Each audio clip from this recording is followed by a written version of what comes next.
Welcome to the Lead Pedal Podcast with your host, Bruce Outridge, where he talks all things trucking. Now let's get rolling.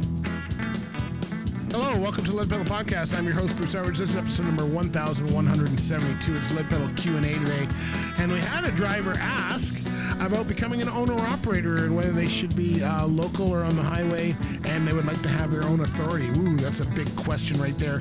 We're going to answer that for you right after we tell you about RIMS Transport. RIMS Transport is one of the flatbed carriers here in the Hamilton area, which is doing a good job. They operate flatbed, a lot of steel and dump, bulk tanker. Any of those interest you, then you know what? They're a company, they pay percentage. They don't run more than 500-mile radius. They got a lot of dedicated lanes. They got heavy U.S. tandem and local work, and they are looking for owner-operators that want to be successful and have a good system going. So check out rimstransport.com. Tell them we sent you, because you know what? You want to make sure that you're doing what you're supposed to be doing. All right. Hey, you know what? Right after this, I'll get into, what we need to be talking about.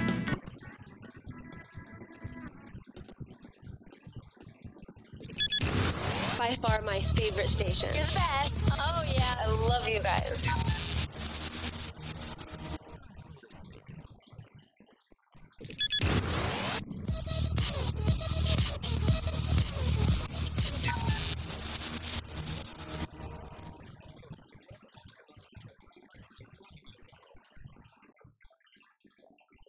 All right, here's a question came in from Dolores Ed 15, owner-operator question. Says, hey, I'm graduating from trucking school next week.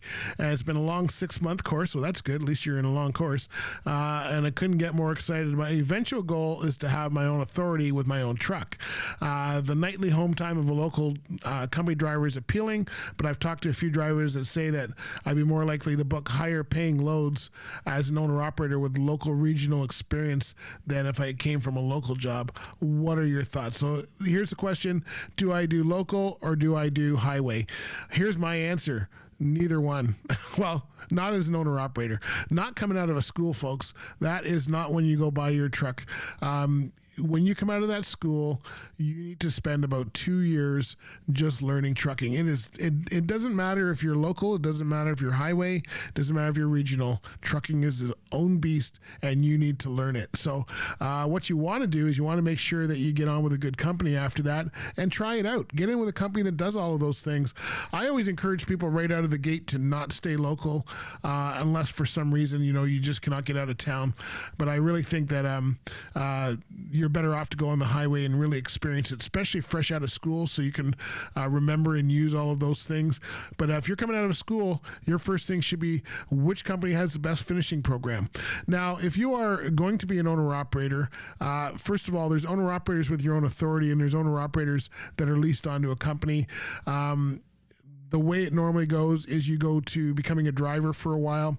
Then if you're still interested in being an owner-operator, you go into becoming an owner-operator leased to a company, where you're responsible for the tractor, and then you run under their authority. And then if you're seriously down the road, I'm talking after 10 years, seriously about becoming your own authority, then you get your own authority. You probably have to have your own trailer. That's when you get your own customers.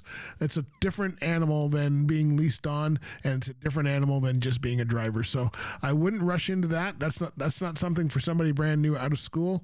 I certainly would recommend that at least 5 years experience before you start even looking at your own authority. I would say more like 10 for those that are successful if you go and ask them. But certainly coming out of school, you just want to get a job. You're probably going to make about the same money, but you're going to work. You got to think about being in the city. You're going to work around that city. You're going to be in traffic all day. You're going to be stopping. So it's a different animal. You get paid differently than if you're on the highway. You may find that you like the highway better. I know that was the way it was for me. Anyway, thank you, Dolores, for the question. Really appreciate it. For those of you who are wondering about getting a job, well, then Rosedale is looking for you. That's right, Rosedale Transport. They have opportunities for local regional drivers and owner-operators. Now, they're based out of Canada, but they do have a a terminal in Daunting, Georgia. So if you're in the U.S., you might want to check them out. Go to rosedale.group.com to learn about all their opportunities. Check on the career tab. But we know them over there. They've been around for a long time. They got terminals all across Canada, one in the U.S., and they've also been around for over 50 years, and they have a solid reputation. So if you want to work for a good company, then Rosedale Group is where I would send you. Check them out at rosedale.group.com. And I got to tell you about RS2000 tax services. You know what? If you're going to be an owner-operator, having a proper tax program in place and accountants that know about your industry is vital, and RS2000 tax consultants can do that. So check them out. You want to make sure that you know exactly what's going on with your taxes, and they can help you. RS2000tax.com. Make sure you tell them we sent you. All right, my friends. Hey, Lead Pedal Q&A. Remember, that is general in nature. Please check a professional for your particular situation, whether it be a lawyer, accountant, something like that. You need to be checking all of that. If you want to learn more about this particular question, we're going to be talking about it later on in the month on the Lead Pedal Podcast, as February is Business Month, and we want to check that out. So, all right, so get going on that. Hey, thanks for listening. Follow us on our socials, and we will see you next time. Bye for now. This has been another episode of the Lead Pedal Podcast. For more information or to subscribe to the podcast, visit theleadpedalpodcast.com, and be sure to follow the podcast on Facebook and Twitter.